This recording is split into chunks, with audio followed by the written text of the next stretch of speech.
today because over the last couple of months, we've been working with the City of Vancouver on a session called How to Move in a Green City. We did an invitational Carbontalks on how to move in a green city, and it was a fabulous opportunity to sit down with some of our thought leaders in green transportation, and also those that are not, other people that are thinking in different ways, and sort of looking at that as a mix.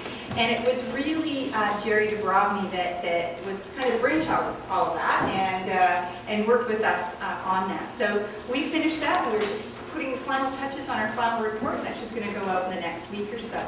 Now, Jerry, for those of you, I'm learning some things. It turned out Jerry and I grew up a block from each other in Westminster, so that was very cool. I'm much older than I think he looks so much younger. I thought he'd be, at least 5 years younger than I am, but he is older than I am, but not much. The thing that I find so interesting, in addition to being the Director of Transportation and having worked for 23 years with the City of Vancouver, Jerry is a former CFLer. So, Canadian Football League, Calgary, Montreal, Ottawa, and he didn't even play football with my brothers in New Westminster, which I don't know how you skip high school football and go on to playing football at university and then a CFL, but you did that. And so Jerry is also, in addition to being a UBC grad, he is an alumnus of here, our very own Simon Fraser University, with an executive MBA. And Carbontalks is also associated with this school of business. So I know that Dean Daniel Shapiro will be so proud to hear that. So, Jerry, we're going to give you the floor for about 20-25 minutes, and then we're going to open it up to questions. So write down your questions as Jerry speaks, and over to you. Great. Thank you, Sean.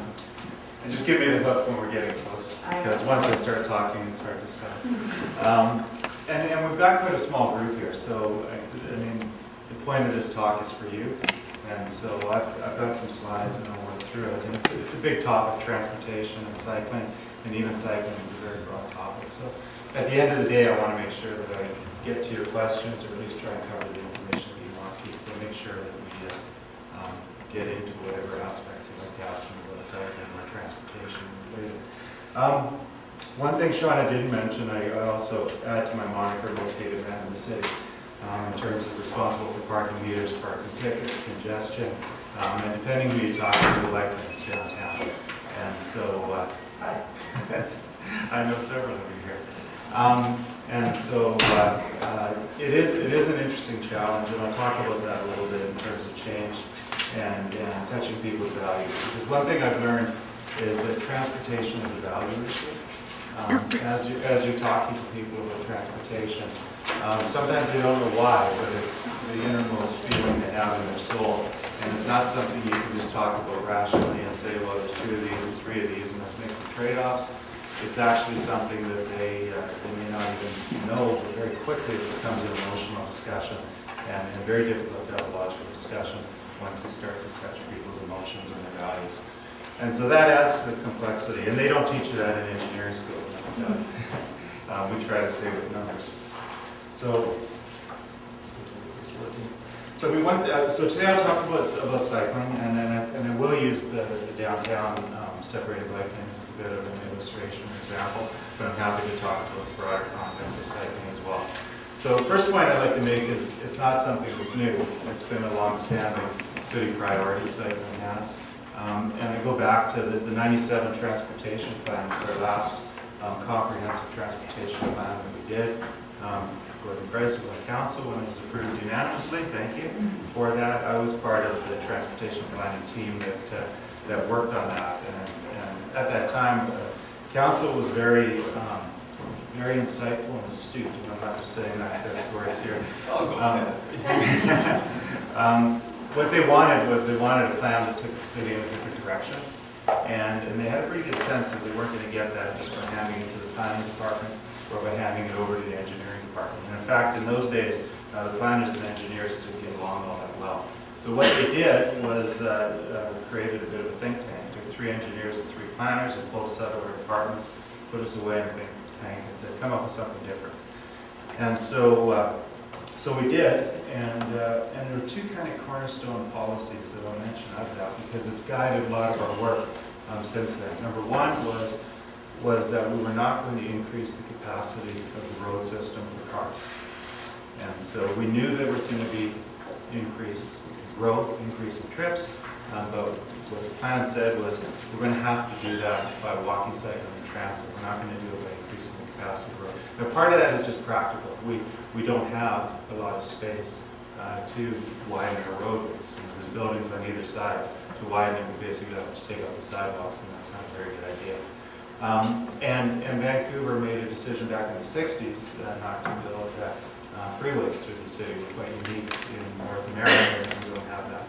And so, so that was one of the policies that worked. The second one was that we prioritized. Walking would be the highest priority, cycling would be second, transit would be third, goods movement, moving delivery trucks around would be fourth, and then the single occupant vehicle would be fifth. So I mentioned those two policies because that guides our work every single day. All of our staff in transportation, every day they're aware of those two policies, and it shapes the work that we do.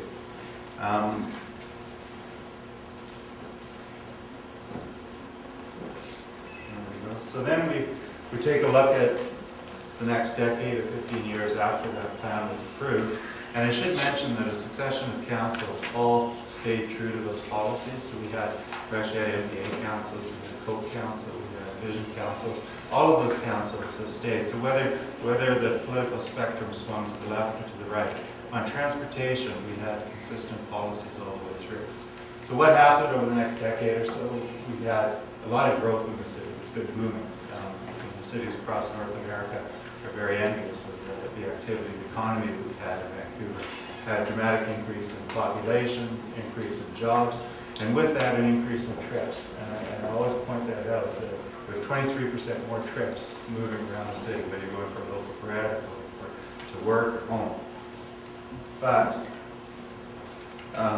we actually have less cars coming into the city than we had decades ago. So the way we accommodated that growth was dramatic increase in cycling, increases in walking, increases in transit. And in fact, if we look at, and I'm pulling data that comes from Census Canada and comes from transit and trip diaries, and so these dates keep changing. If I change these dates here and include Canada line, it's actually 50%. Am I blocking those slides? Okay. Just tell me to move. So it's actually 50% increase in transit. And TransLink has done an incredible job. They're one of the fastest growing transit systems in North America. Still a huge lineup, still busy buses, so tremendous growth. So the plan worked in terms of saying we're going to grow, we want to accommodate more trips, but the way we're going to do it is grow walking, cycling, and transit. And if we look at the downtown, it's even more dramatic. We see a 20% decrease in the number of cars coming into the downtown.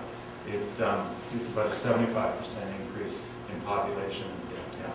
So the downtown is kind of like the rest of the city on steroids. It's accentuated. So the plan worked. We were able to grow. We were able to accommodate more trips, and we were able to do it without increasing the road system. We were able to do it by growing walking, cycling, and transit. Now, our policy didn't say reduce the number of cars coming into the city. It didn't say make the roads narrower. It just said keep it the same. But by providing alternatives, what we saw was people were naturally making the shift. So the goal wasn't to reduce the number of cars, but by focusing on the carrots, we actually reduced the number of cars coming into the city.